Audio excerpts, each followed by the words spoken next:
Murder strikes a quiet London street, and a cryptic golden ring holds the key to a deadly secret. Welcome to a thrilling tale of mystery and deception, where Hercule Poirot unravels a web of lies. Grab a cup of tea, take a seat, and dive into this gripping story. If you love a good mystery, subscribe to our channel. Your support means the world to us.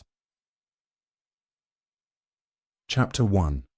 The Shadow in the Fog, London. 1935 is draped in a fog so dense it feels alive, whispering secrets through the cobblestone streets.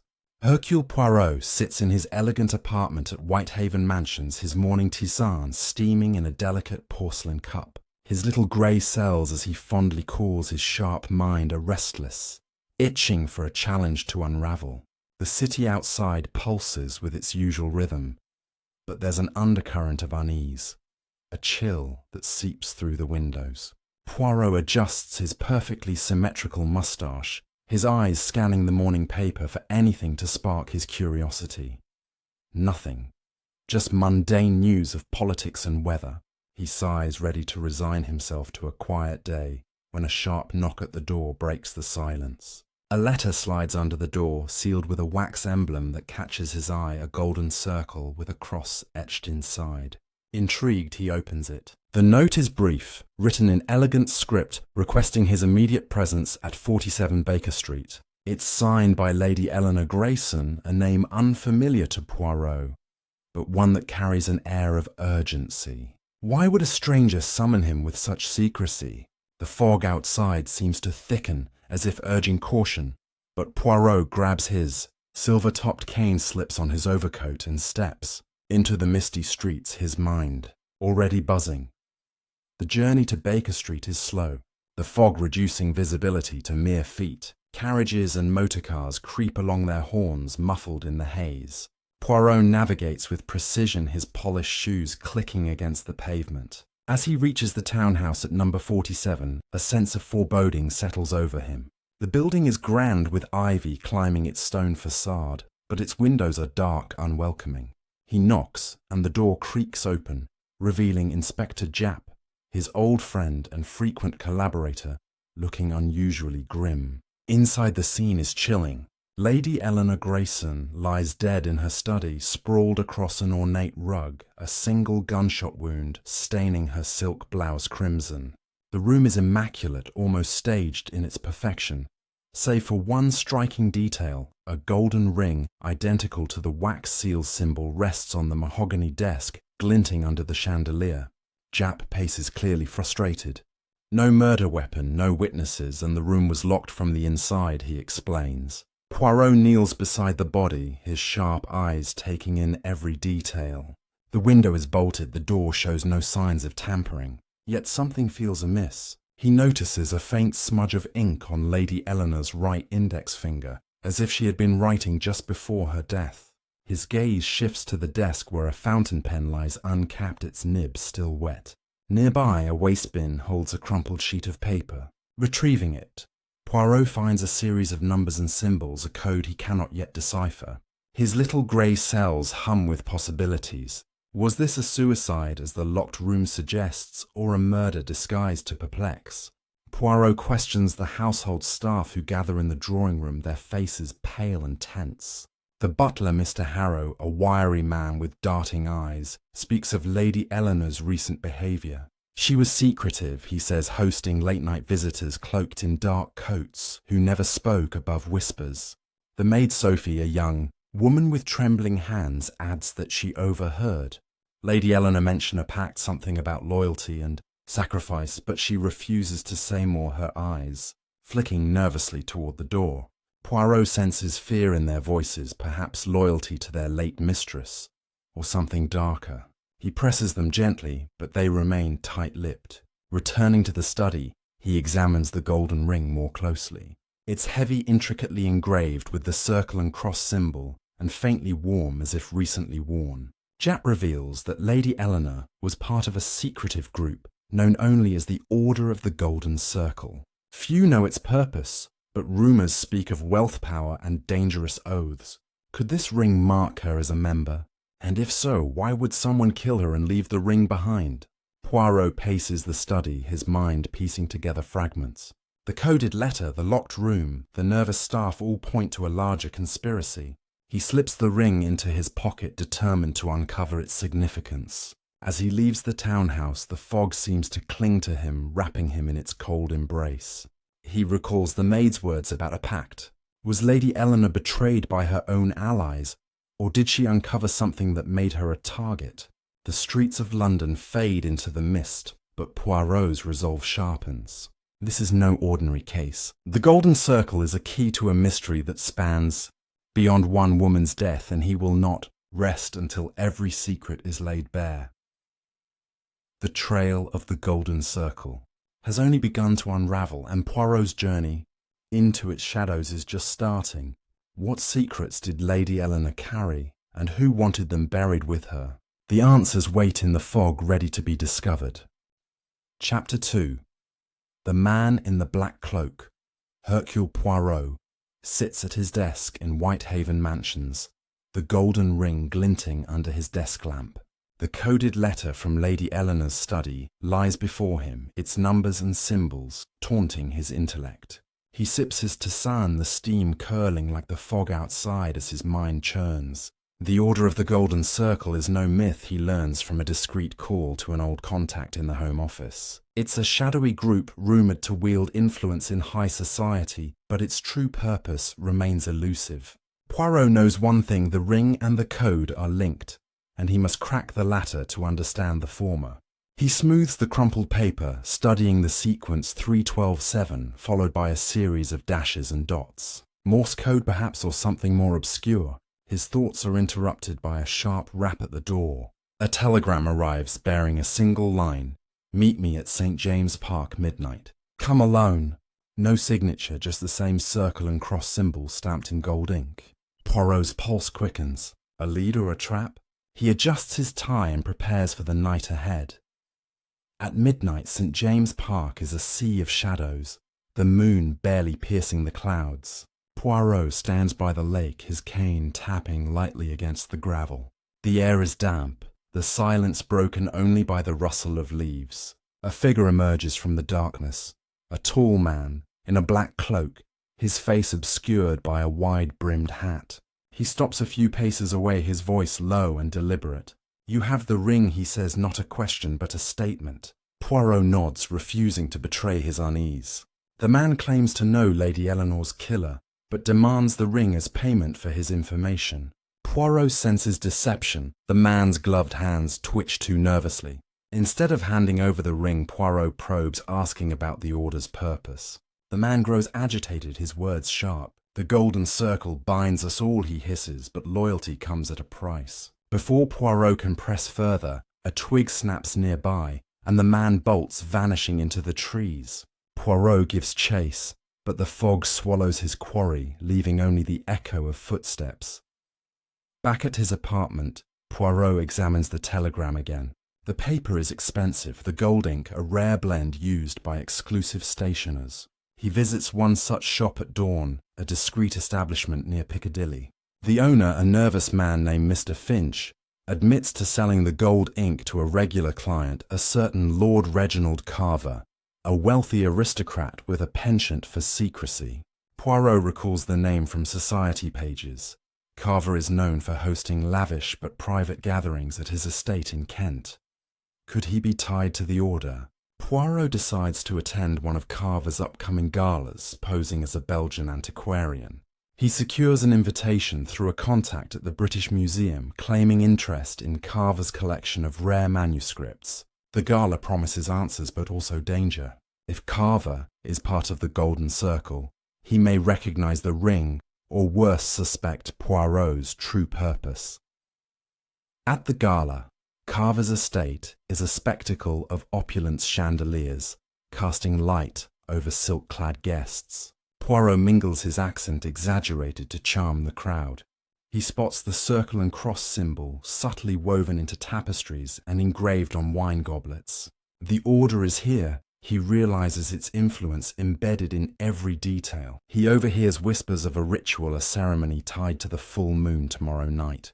Lord Carver himself, a tall man with piercing blue eyes, greets Poirot warmly, but his gaze lingers too long, as if searching for something.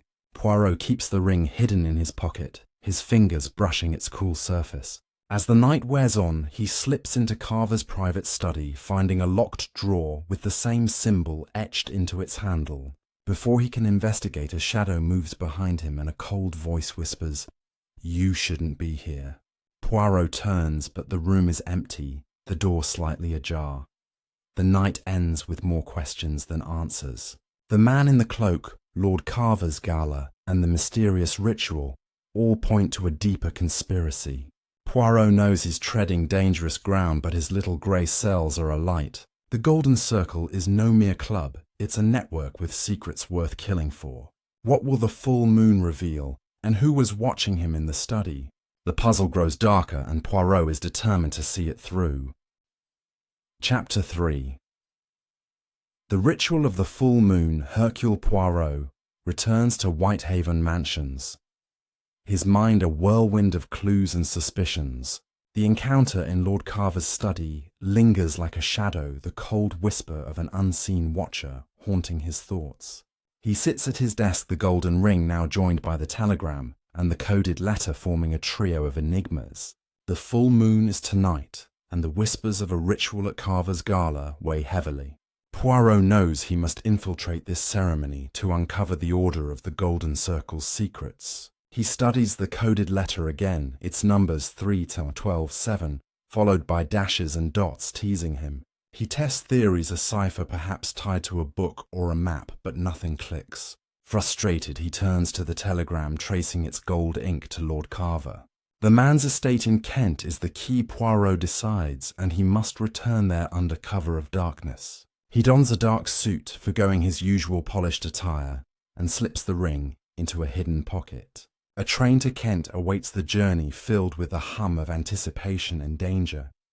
The Kent countryside is bathed in moonlight as Poirot arrives near Carver's estate.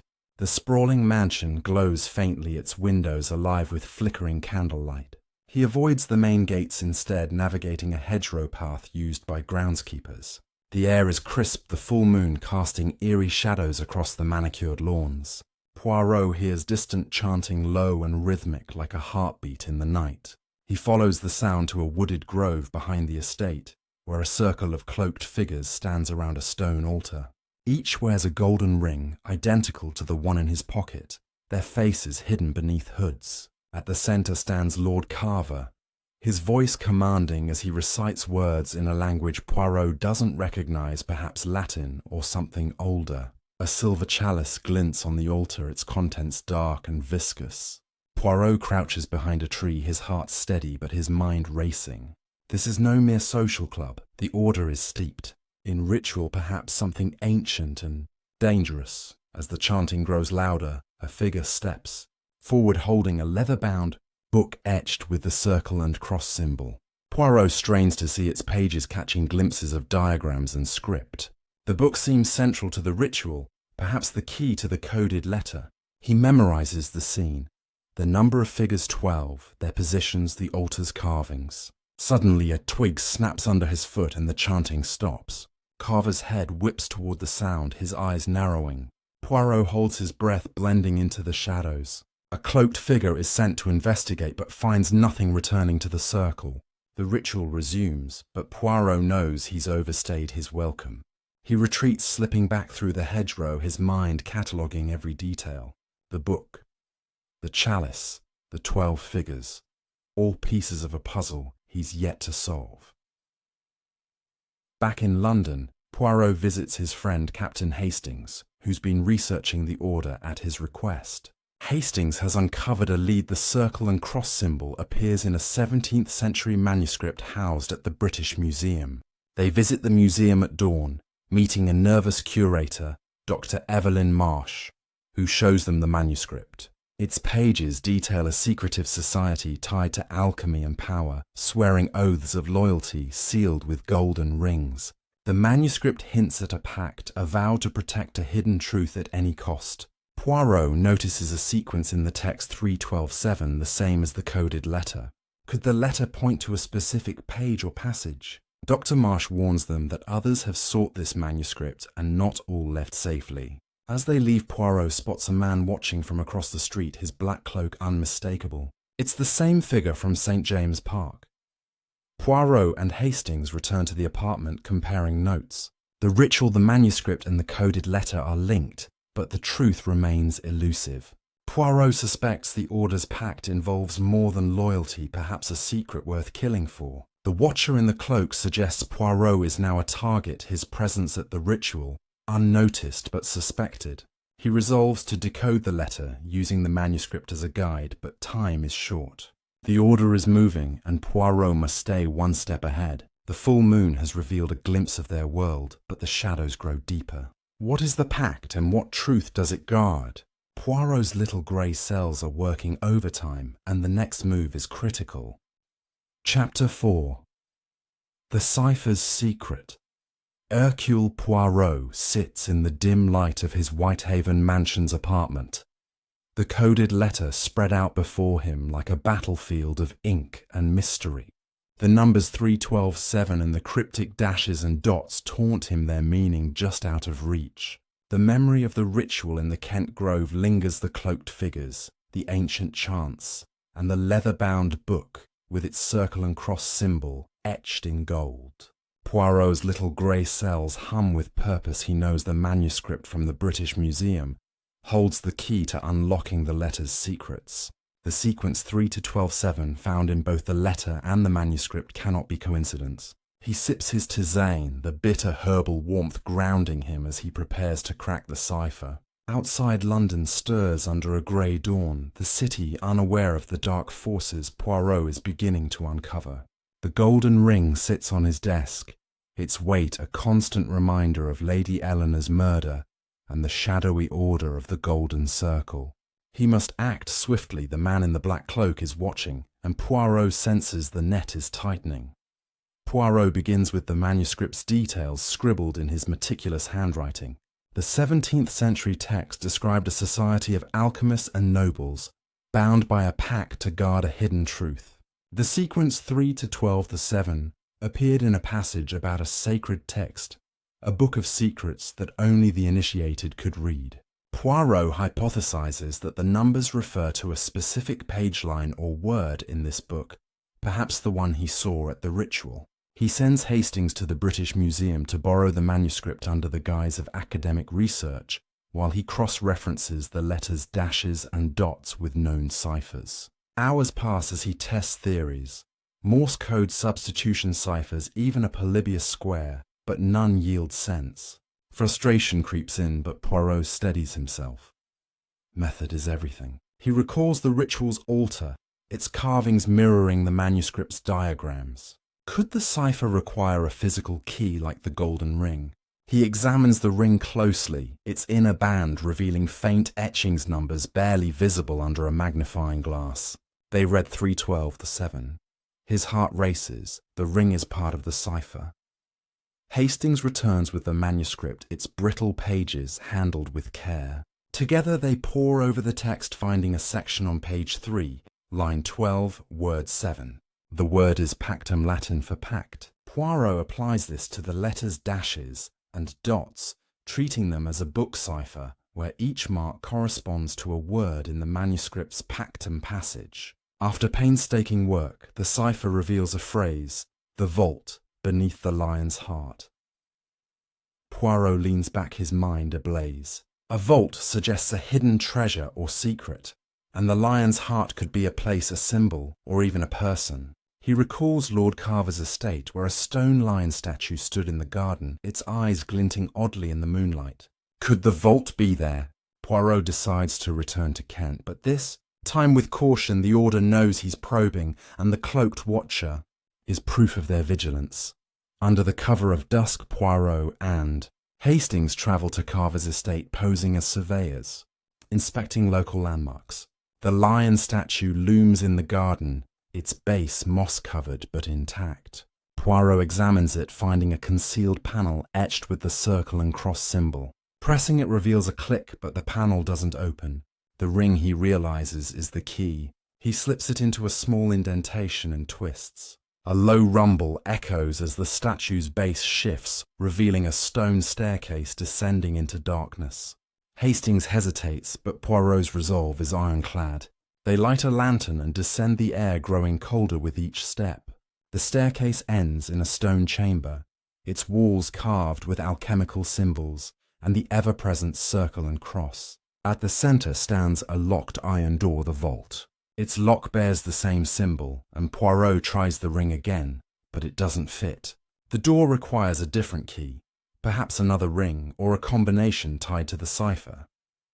As they search the chamber for clues, a faint scraping sound echoes above. Poirot extinguishes the lantern, plunging them into darkness. Footsteps descend slow and deliberate. Poirot whispers to Hastings to stay still, his hand gripping his cane. A figure enters, cloaked and silent, holding a dim torch. It's not the man from the park. This one is shorter, their movements cautious. They approach the vault door, unaware of Poirot and Hastings in the shadows. The figure produces a second golden ring identical to Poirot's and inserts it into the lock. The door creaks open, revealing a glimpse of crates and scrolls inside before the figure pauses, sensing something amiss. Poirot steps forward, his voice calm but commanding. "You will explain this vault, monsieur, or face the consequences." The figure spins, dropping the torch, which gutters out. In the darkness, a scuffle ensues, and the figure flees up the stairs, leaving behind a single clue, a torn piece of cloth embroidered with the initials. AV back in London, Poirot examines the cloth, the initials nagging at his memory. AV could be anyone, but the vault's contents, crates of documents and artifacts, suggest the order guards something tangible, perhaps tied to their alchemical past. The second ring confirms multiple members, each with their own key. Poirot suspects the vault holds the true pact the secret Lady Eleanor died for.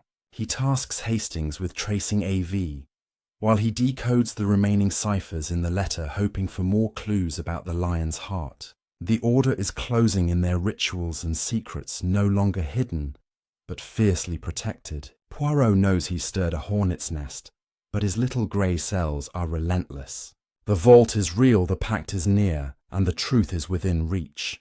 Who is AV, and what lies beyond the iron door? The mystery deepens, and Poirot is ready for the next challenge. Chapter 5. The trail of A.V. Hercule Poirot sits in his Whitehaven Mansions apartment, the morning light filtering through heavy curtains, casting soft shadows across his desk. The torn cloth with the initials A.V. lies before him, its embroidered threads a fragile link to the figure who fled the vault beneath Lord Carver's estate. The golden ring, now joined by the memory of a second identical ring used to unlock the vault, hums with significance in Poirot's mind. The phrase, "the vault beneath the lion's heart," decoded from Lady Eleanor's letter, points to a treasure or secret guarded by the Order of the Golden Circle, a secret worth killing for. Poirot's little grey cells churn relentlessly, piecing together the ritual in the grove, the manuscript's alchemical hints, and the vault's tantalizing contents. The initials AV are his next lead, and he must pursue them with caution. The Order's reach is long, and their watcher in the black cloak is never far. He sips his tisane, its warmth steadying his nerves as he plans his next move. Hastings bursts in his face, flushed with excitement, carrying a leather notebook filled with notes from his inquiries. AV, he announces, could be Amelia Vance, a reclusive scholar, rumoured to frequent London's antiquarian circles. Poirot's eyes narrow. Amelia Vance, a name that stirs a faint memory. The chase is on. Poirot and Hastings begin their search at the British Library, where Amelia Vance is said to study rare texts. The library's grand reading room smells of old leather and ink, its high ceilings echoing with the soft rustle of pages. Poirot poses as a Belgian historian requesting access to alchemical manuscripts, hoping to cross paths with Vance. The librarian, a stern woman with spectacles perched on her nose, confirms that Miss Vance visited yesterday, examining a text on 17th century occult societies. Poirot's pulse quickens. The connection to the museum's manuscript is undeniable. He requests the same text, a heavy tome bound in cracked leather, its pages yellowed and brittle. As he scans it, he finds marginal notes in a precise hand, initials AV scrawled beside a passage about a blood oath sworn under a lion's crest. The passage describes a ritual where members of a secret order sealed their loyalty with rings forged in gold, each engraved with a unique mark. Poirot compares the ring in his pocket, its faint inner etchings matching the description. Amelia Vance is no bystander. She's deeply tied to the order, perhaps a key member. Determined to find her, Poirot and Hastings track Vance to a small bookshop in Soho, known for dealing in esoteric texts. The shop is cramped, its shelves overflowing with dusty volumes and occult artifacts. The owner, a wiry man named Mr. Quill, eyes them warily, but admits Vance is a regular, often purchasing books on cryptography and alchemy. He mentions she'll return tonight for a private auction of rare manuscripts. Poirot sees his chance. He and Hastings linger in the shop browsing books to avoid suspicion until night falls. The auction is held in a back room lit by flickering oil lamps, the air thick with tension. A dozen bidders gather, their faces half hidden in the dim light. Poirot spots a woman in a grey cloak, her movements deliberate, her eyes sharp. She bids fiercely on a manuscript titled The Lion's Codex, its cover bearing the circle and cross symbol.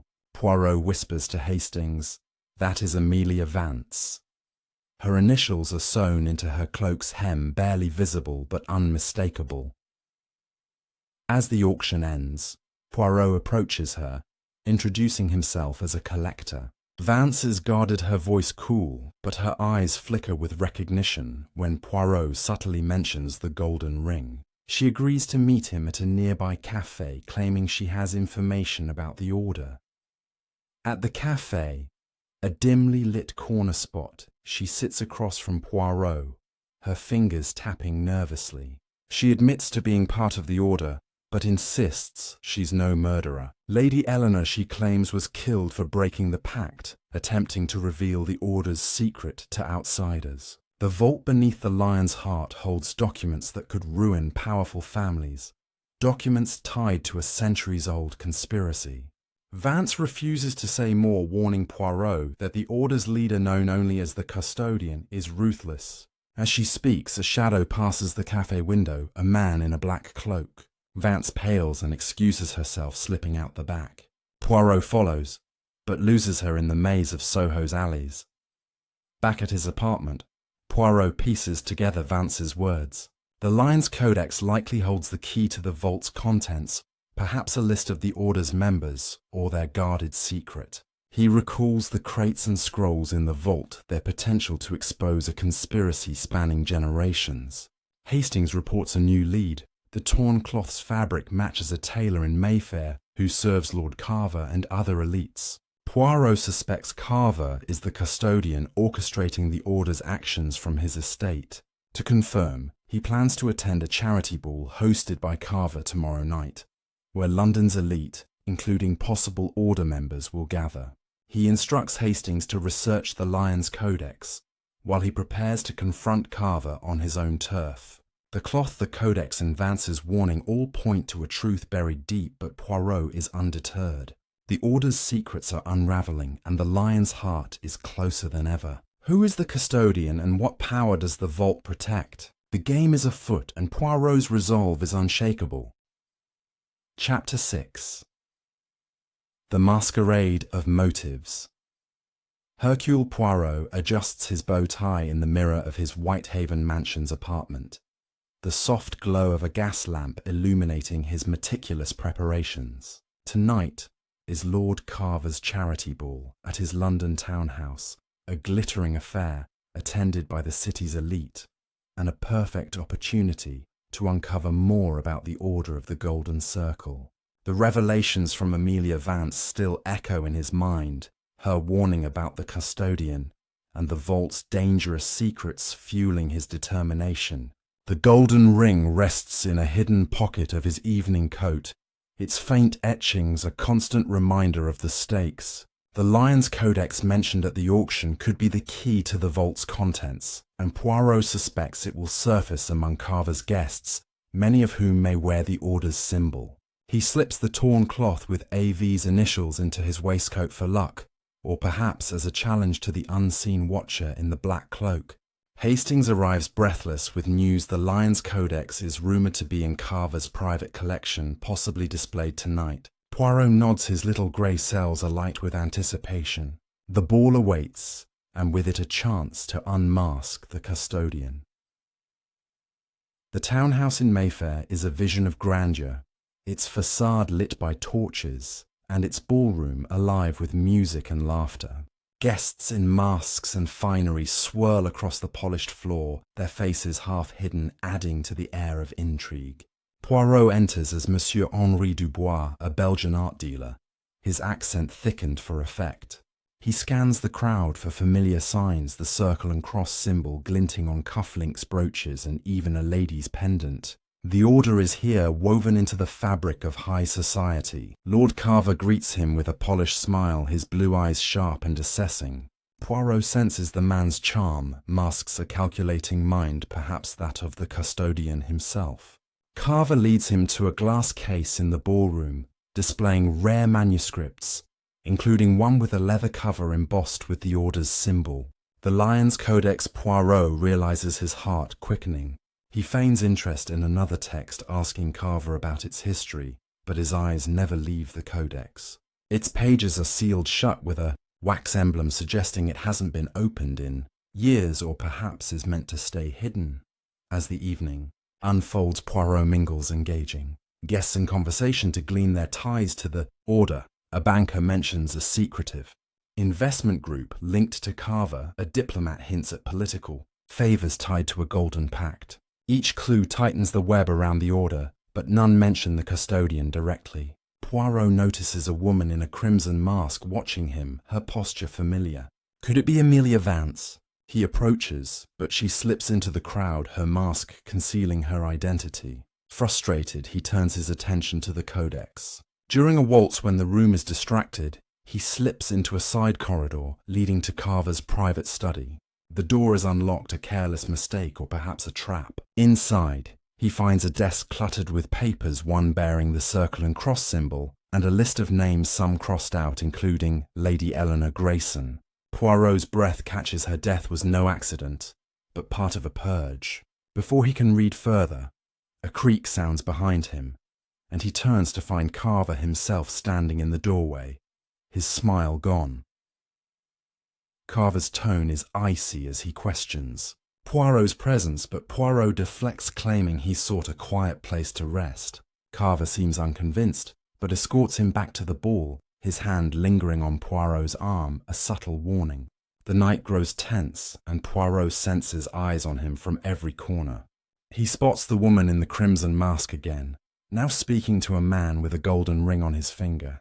Their conversation is hushed but urgent, and Poirot catches the word vault before they part ways. He follows the man, who leads him to a balcony overlooking the gardens. There, hidden in the shadows, is a small door marked with the Order's symbol. The man slips inside, and Poirot hesitates, the risk of discovery high. Instead, he memorizes the door's location, vowing to return with Hastings. As he re-enters the ballroom, a hand brushes his sleeve, leaving a folded note in his pocket. It reads, "Leave now, or share her fate." Signed with the initials A.V. Poirot, returns to his apartment, the note burning in his mind. Amelia Vance, or someone posing as her, is warning him off, but why?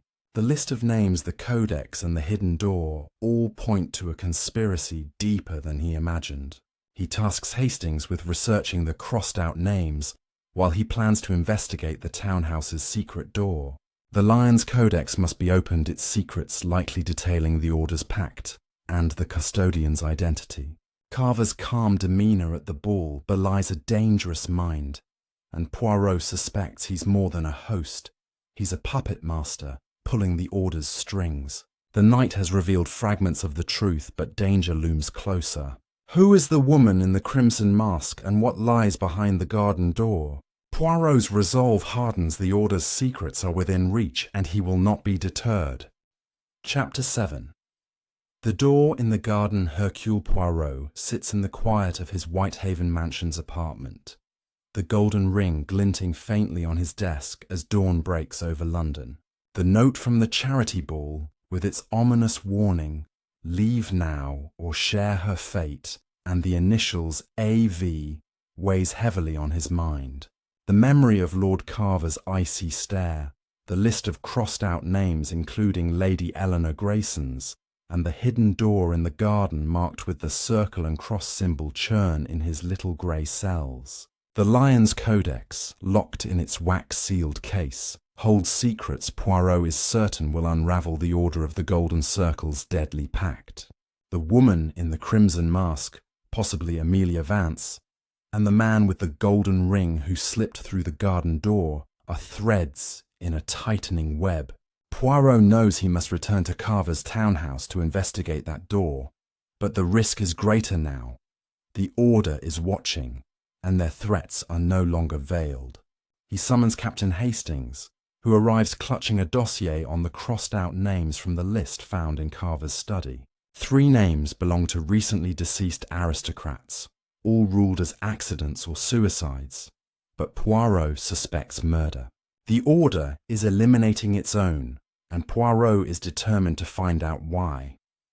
Hastings reports that one name, Sir Thomas Langley, died in a fire at his manor last month, with whispers of a golden ring found in the ashes. Poirot's eyes narrow. The pattern is clear. The Order's pact demands absolute loyalty, and those who waver, like Lady Eleanor, meet a grim fate. The garden door, Poirot decides, is the next step. It likely leads to a hidden chamber or meeting place, perhaps where the Order conducts its most secretive business. He and Hastings devise a plan to infiltrate Carver's townhouse under the guise of delivering a rare manuscript, using Poirot's alias as Henri Dubois, the Belgian art dealer. They prepare for the evening, equipping themselves with a small lock-picking kit and a concealed flashlight, knowing stealth is their only ally. Poirot tucks the golden ring into his pocket. Its etchings a potential key, and slips the AV note into his waistcoat, a reminder of the danger lurking in the shadows. Under the cover of twilight, Poirot and Hastings approach the Mayfair townhouse, its windows dark save for a faint glow from the upper floors. The charity ball's revelry is gone, replaced by an eerie silence that sets Poirot's nerves on edge. They slip into the garden through a side gate, avoiding the main entrance where a butler might linger. The stone path winds through rose bushes and statues, leading to the small door Poirot spotted during the ball. Its circle and cross symbol is etched deeply into the wood, almost pulsing in the moonlight. Poirot examines the lock, finding a small indentation shaped like the golden ring. He inserts it, and with a soft click, the door swings inward, revealing a narrow stone staircase descending into darkness. Hastings hesitates, his hand gripping the flashlight, but Poirot's resolve is unshakable. They descend, the air growing damp and heavy, the walls lined with moss and faint carvings of alchemical symbols. The staircase ends in a low-ceilinged chamber, its walls adorned with tapestries depicting lions and golden circles, their threads shimmering in the flashlight's beam. At the chamber's centre stands a circular table, carved with the same symbol, surrounded by 12 chairs, each with a golden ring embedded in its backrest. Poirot counts them, recalling the 12 cloaked figures from the ritual in Kent. On the table lies a single document, its edges frayed, written in a script that matches the Lion's Codex. Poirot scans it, finding references to a sacred trust and a final reckoning, terms that suggest a catastrophic plan tied to the Order's secret. Before he can read further, a faint shuffle echoes from the staircase. Poirot signals Hastings to douse the light, and they press themselves against the wall. A figure enters, cloaked but not in black. This one wears a deep green robe, their face hidden by a hood. They carry a small box, also marked with the circle and cross, and place it on the table, whispering words Poirot strains to hear. The custodian demands the codex tonight. The figure turns, as if sensing a presence, and Poirot catches a glimpse of a golden ring on their hand before they hurry back up the stairs. Poirot and Hastings wait in silence, hearts pounding before approaching the table. The box is locked, its surface engraved with a lion's head. Poirot tries the golden ring, but it doesn't fit.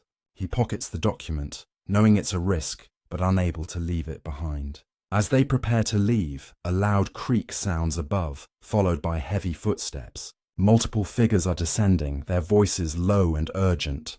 Poirot and Hastings scramble to a corner, finding a narrow alcove hidden behind a tapestry. They squeeze inside, the fabric muffling their breaths as three cloaked figures enter, one unmistakably Lord Carver, his voice sharp with authority. He speaks of a traitor in their ranks, someone leaking secrets to the Belgian. Poirot realizes they mean him. His alias is compromised. Carver orders the chamber secured and the codex retrieved, unaware that Poirot holds a piece of their puzzle. The figures leave, but not before Carver pauses, his gaze sweeping the room as if sensing an intruder. Emerging from the alcove, Poirot and Hastings make a hasty retreat up the stairs, slipping out the garden door just as a guard rounds the corner. Back at Whitehaven Mansions, Poirot examines the stolen document. It details a meeting scheduled for tomorrow night at an abandoned chapel in Whitechapel, where the custodian will address the order. The mention of a final reckoning chills Poirot. It suggests a plan beyond mere secrecy, perhaps one that threatens lives or power on a grand scale. The initials AV resurface in his mind. Amelia Vance or another? He tasks Hastings with locating the chapel while he decodes the document's cryptic phrases, suspecting they tie to the Lion's Codex. The chamber, the box, and Carver's words confirm the Order's desperation to protect their secret. Poirot knows he's closer than ever, but the danger is palpable. The custodian is no myth, and the chapel meeting may reveal their face, or seal Poirot's fate. The trail grows hotter, and the truth is almost within grasp. Chapter 8. The Chapel of Secrets. Hercule Poirot sits in the familiar sanctuary of his Whitehaven Mansions apartment. The stolen document from Lord Carver's hidden chamber spread across his desk like a map to a treacherous unknown. Its cryptic phrases, sacred trust and final reckoning, pulse in his mind, each word a clue to the Order of the Golden Circle's deadly purpose. The golden ring, now a constant companion in his pocket, feels heavier, its etched numbers 3127 tying it to the cipher that led him to the vault beneath the Lion's Heart. The mention of a meeting at an abandoned chapel in Whitechapel tonight, where the custodian will address the order, is a beacon in the fog of this mystery. Poirot's little grey cells are ablaze, weaving together the threads of Lady Eleanor's murder, the ritual in Kent, the Lion's Codex, and the elusive Amelia Vance with her warning note. Captain Hastings, ever loyal, paces the room, his dossier on the crossed-out names now expanded with details of suspicious deaths, all linked to the Order's symbol. The chapel promises answers, but Poirot knows it's a crucible of danger. The Order suspects a traitor, and their gaze has turned toward him, the Belgian who dares to pry. He adjusts his moustache, sips his cooling tisane, and prepares for a night that could unravel the conspiracy or end in disaster. Hastings returns from scouting the Whitechapel Chapel, a dilapidated structure once called St. Agnes's Sanctuary, now crumbling amid the district's gritty streets. His report paints a vivid picture. Boarded windows, a sagging steeple, and an air of neglect that masks its use by secretive figures after dark. He spotted cloaked individuals entering through a side door marked with a faint circle and cross symbol, confirming the document's claim. Poirot listens intently, his mind sketching the chapel's layout. The meeting is hours away, and they must infiltrate without detection. Poirot devises a plan. They'll pose as vagrants seeking shelter, blending into Whitechapel's underbelly. He trades his polished attire for a tattered coat and scarf, smudging ash on his face to dull his recognizable features. Hastings, less enthusiastic about the disguise, follows suit, grumbling but trusting Poirot's method.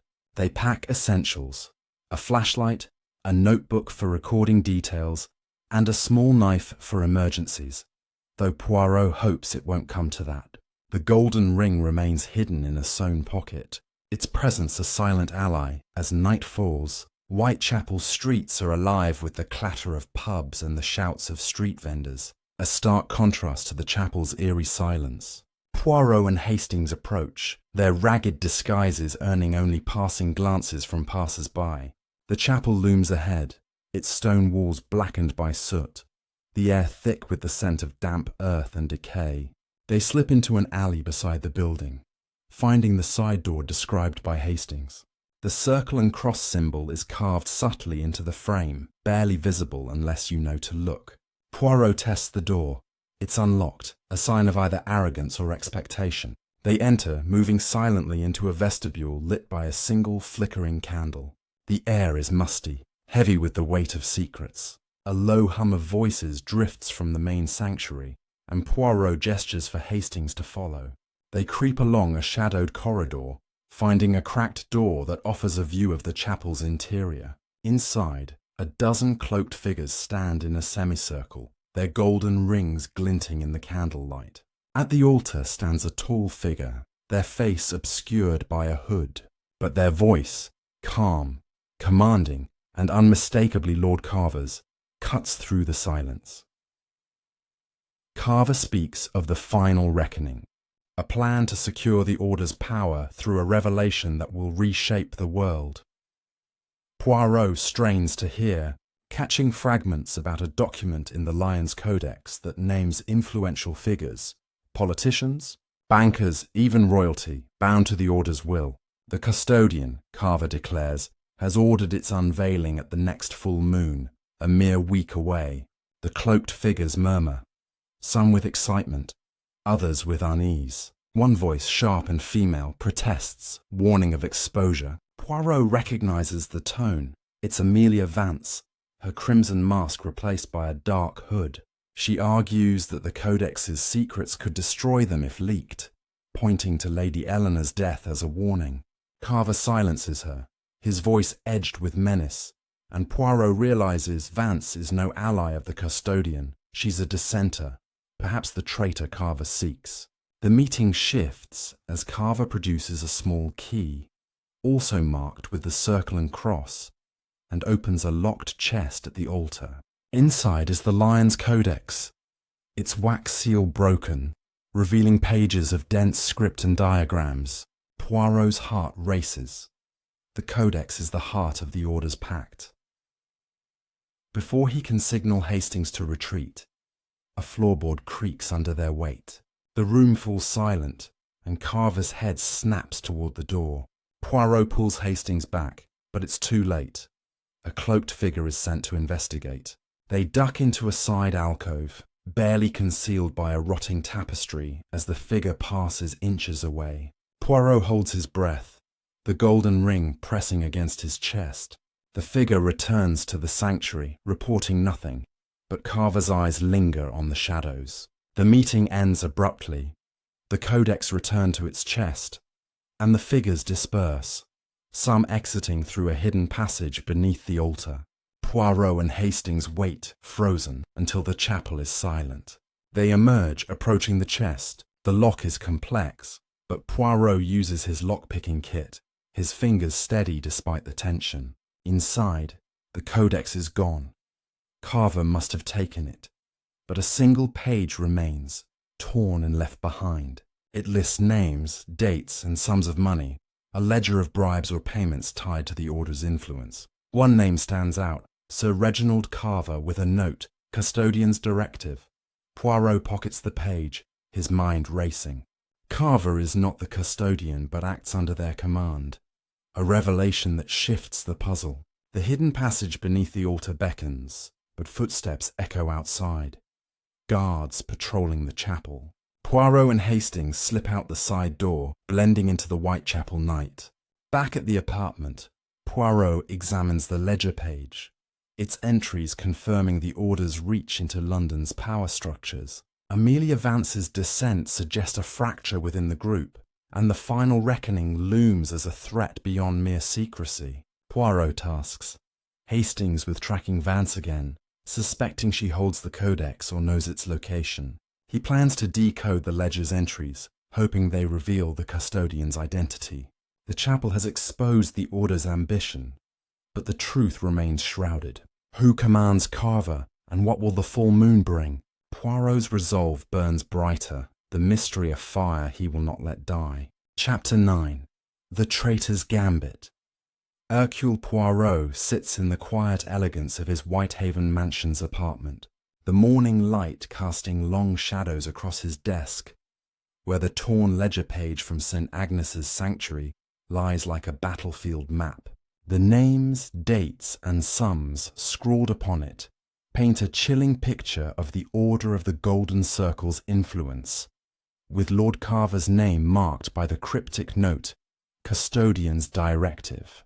The revelation that Carver is not the custodian but a lieutenant in their scheme shifts the puzzle, deepening the mystery. The golden ring, still tucked in Poirot's hidden pocket, feels like a talisman. Its etched numbers, 3127, a constant reminder of the cipher that led him to the vault.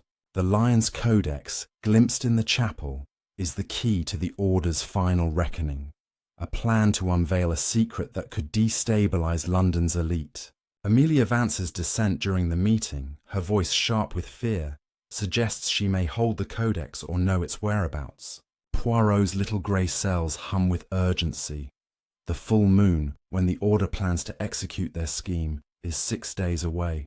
The note signed AV, warning him to flee, and the ledger's secrets weigh heavily. He sips his tisane, its bitter warmth grounding him as he plans to track Vance and uncover the custodian's identity before the Order's net closes around him. Captain Hastings burst into the room, his face flushed from a morning of inquiries.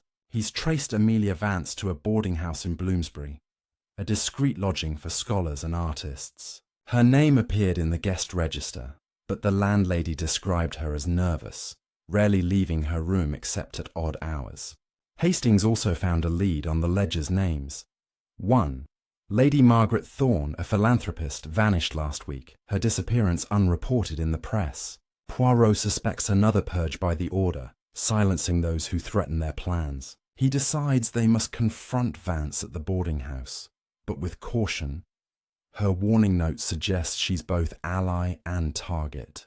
Poirot dons a plan overcoat, forgoing his usual flair to avoid recognition, and equips himself with a notebook, a pencil, and the golden ring. Its etchings a potential bargaining chip. Hastings carries a photograph of the ledger page, hoping Vance can decipher its coded sums. They set out for Bloomsbury, the London streets bustling with midday life, unaware of the conspiracy brewing in its shadows. The boarding house is a narrow, ivy-clad building, its windows curtained and its door locked tight.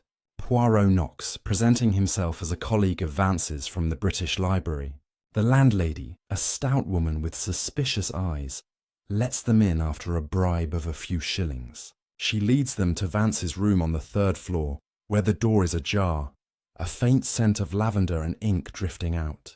Inside, the room is a scholar's haven, books on alchemy and cryptography stacked high, papers strewn across a desk, and a single golden ring identical to Poirot's resting beside a candle. Vance is absent, but signs of a hurried departure are evident. An overturned chair, a half-packed valise, and a torn map of London with Whitechapel circled. Poirot examines the desk, finding a notebook filled with cryptic annotations and sketches of the circle and cross symbol. One page references the Lion's Codex, noting its final chapter holds a key to the reckoning. His heart quickens. Vance is closer to the truth than he realized, but her absence suggests she's fled or been taken. As Poirot sifts through the papers, a creak sounds from the hallway. He signals Hastings to hide behind a wardrobe, and they wait, breathless, as a figure enters. A man in a dark coat, not the black-cloaked watcher, but someone new, his face scarred and his hands gloved. He searches the room, muttering about the traitor and the codex. Poirot steps forward, his voice calm but commanding. introducing himself as a friend of Vance's. The man startles, drawing a small pistol, but Poirot's steady gaze disarms his nerve. He claims to be a courier for the order, sent to retrieve Vance's notes. Poirot bluffs, mentioning the ledger and the chapel meeting, and the man's eyes widen. He knows Poirot is no ordinary intruder. Under pressure, he reveals Vance was seen heading to the docks, possibly to meet a contact with the Codex. Before Poirot can press further, the man bolts, knocking over the candle and igniting a stack of papers. Poirot and Hastings extinguish the flames, salvaging the notebook, but losing the map. They rush to the London docks, a maze of warehouses and ships shrouded in evening fog. The air smells of salt and tar, the cries of gulls mingling with the clatter of cranes. Poirot scans the crowd for Vance's grey cloak, his mind racing through her notebook's clues. A dockworker mentions a woman matching her description, boarding a small boat to a derelict warehouse on the Thames south bank. Poirot and Hastings hire a boatman, crossing the murky river under a darkening sky. The warehouse is a hulking ruin, its windows shattered and its doors barred. They slip inside through a broken grate, finding a cavernous space lit by a single lantern. There, Amelia Vance stands, clutching the Lion's Codex, her face pale but defiant. She's not alone. A cloaked figure, the black-cloaked watcher from St. James Park, looms behind her, a knife glinting in their hand. Poirot calls out, distracting the watcher, and Hastings tackles them, knocking the knife away. Vance, trembling, hands Poirot the Codex, whispering that the custodian is closer than he thinks. The watcher escapes in the chaos, vanishing into the warehouse's shadows. Vance explains she stole the Codex from Carver's chest during the chapel meeting, hoping to expose the Order's plan. The final reckoning involves revealing a list of compromised leaders to manipulate global markets, a scheme orchestrated by the custodian, whose identity remains hidden. The Codex's final chapter, she says, names them but requires a second cipher to unlock. Poirot pockets the Codex, promising to protect Vance, but as they exit, lanterns flare outside, Order members closing in. They flee through a back exit, narrowly escaping into the fog. Back at Whitehaven Mansions, Poirot studies the Codex, its sealed chapter taunting him. Vance, now under Hastings' guard, offers to help decode it, but Poirot senses she's holding something back.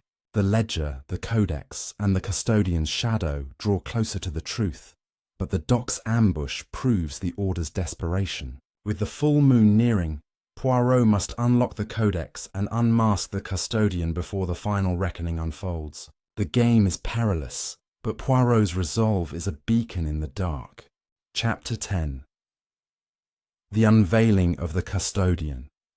Hercule Poirot sits in the hushed sanctuary of his Whitehaven Mansions apartment, the Lion's Codex open before him, its final chapter sealed by a wax emblem bearing the circle and cross symbol of the Order of the Golden Circle. The golden ring, its etched numbers 3 to 12, the 7 long since decoded, rests beside the Codex, a silent partner in the unravelling of this deadly mystery. Amelia Vance, now under his protection, sits across from him, her face drawn but resolute, her notebook of cryptic annotations offering the last clues to unlock the Codex's secrets. The ledger page stolen from St. Agnes's sanctuary, with its list of names and sums, lies nearby, a testament to the Order's far-reaching influence. Captain Hastings paces nervously, his dossier on the Order's victims: Lady Eleanor Grayson, Sir Thomas Langley, Lady Margaret Thorne and others, confirming a pattern of murder to silence dissenters. The final reckoning, set for tonight's full moon, looms like a storm cloud, promising to unveil a list of compromised leaders that could destabilize governments and markets. Poirot's little grey cells burn with clarity. The custodian, the Order's shadowy leader, must be unmasked, and the Codex's final chapter holds their name. The dock's ambush, the chapel's ritual, and the vault beneath the Lion's Heart have led to this moment. Poirot sips his tisane, its warmth steadying his resolve, and prepares for a final confrontation at Lord Carver's Kent estate, where the Order will gather under the moon. Poirot and Vance work feverishly to decode the Codex's sealed chapter. Her notebook reveals a second cipher, a complex substitution code tied to the manuscript from the British Museum. Using the phrase Pactum from the 3-12-7 sequence, they unlock a hidden passage. The custodian reigns where the lion's heart beats, in the shadow of the crown. Poirot's mind races.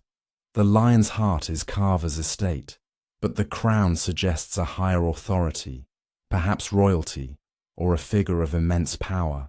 The Codex lists names of Order members, their roles, and a plan to manipulate global economies by exposing their secrets at a summit in Geneva next month.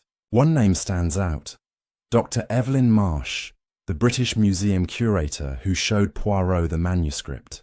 Her initials, EM, never appeared in the ledger, but her access to the Codex and her nervous demeanour now seem calculated. Poirot suspects she is the custodian, orchestrating the Order from the shadows while posing as a scholar. He tasks Hastings with securing transport to Kent, while Vance insists on joining them, claiming she must see the Order dismantled. Poirot agrees, but his trust in her is thin. She's withheld truths before. Under the full moon, Carver's estate in Kent is a fortress of light and shadow, its gardens alive with cloaked figures converging for the ritual. Poirot, Hastings, and Vance approach through the woods, using the same hedgerow path Poirot took to the vault. They wear dark cloaks to blend in, the golden ring hidden in Poirot's sleeve as a potential key. The grove where the ritual began weeks ago is now a stage, with a stone altar adorned with candles and a silver chalice. Lord Carver stands at its centre, his voice booming as he addresses the Order, proclaiming the final reckoning will cement their power. Poirot spots Dr. Marsh among the figures, her scholarly demeanour replaced by a commanding presence, her golden ring glinting as she raises a hand to silence Carver. The Codex lies open on the altar, its final chapter revealed, and Marsh begins reading names of leaders whose secrets the Order controls. Poirot whispers to Hastings and Vance to circle the grove, ready to intervene. As Marsh speaks, Poirot steps forward, shedding his cloak and revealing himself. The Order gasps, but Marsh's eyes narrow with recognition. She is indeed the custodian.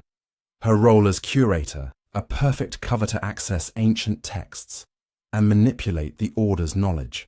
Poirot accuses her of orchestrating Lady Eleanor's murder, revealing the ledger's evidence and the pattern of deaths. Marsh laughs, admitting Eleanor was killed for attempting to expose the Codex's list, as were others who wavered.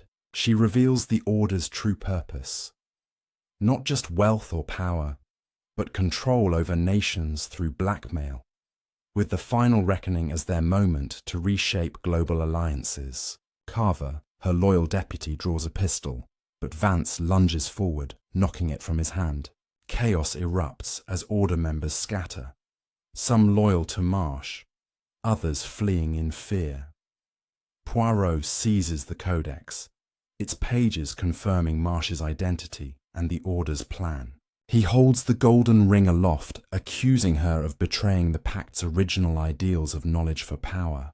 Marsh lunges for the Codex, but Hastings restrains her, his strength surprising even himself. Poirot reveals he's alerted Inspector Japp, who arrives with constables, their lanterns cutting through the fog. Marsh and Carver are arrested, the Codex and ledger seized as evidence. Vance, tearful, confesses she joined the Order to uncover its secrets, but grew horrified by its ruthlessness. She stole the Codex to stop Marsh, leaving the AV note to warn Poirot, hoping he'd unravel the truth. The remaining Order members are rounded up, their rings confiscated, their influence shattered. Back at Whitehaven Mansions, Poirot reflects on the case. The Codex is now in Japp's hands, its secrets to be exposed in court, dismantling the Order's network. Marsh, unrepentant, faces trial, while Carver's loyalty crumbled under questioning, revealing more names. Vance, granted leniency for her cooperation, vows to live quietly, her scholar's heart broken but free. Poirot polishes the golden ring one last time before locking it away, a memento of a case that tested his little grey cells. The final reckoning is averted, London's elite safe from the Order's grasp. He raises a glass of tisane to Hastings, who grins, relieved. The mystery is solved, the truth laid bare, and Poirot's resolve remains unshaken. As the fire crackles, Poirot turns to you, the viewer. This tale of deception and danger is one of many. If you've enjoyed unraveling the Pact of the Golden Circle with us, take a moment to like and subscribe. Your support means the world to us. Share your thoughts in the comments below. What mysteries would you have Poirot solve next? Until then, keep your little grey cells sharp and au revoir.